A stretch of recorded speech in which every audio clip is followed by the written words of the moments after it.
Solid hen hatch lang to mga idol. Hen hatch lang to mga idol ha. Ang disadvantage lang yung edad nila.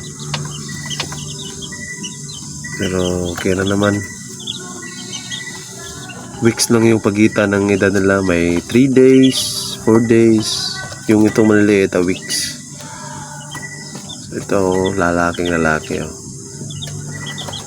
Ito, March 1 na pisa. Ito yung maliit is March 10. Ano. Nuts na ito mga idol ha. Ito, siyang ako. Mas komportable ako dito. Mas matitibay yung sisyo. Pero pag may nag-collapse yung health, ano pa rin natin, ikakalba rin natin. Set tayo ng standard mga idol. Kailangan healthy talaga. Para pagdating sa basaan, may ano siya, tibay siya.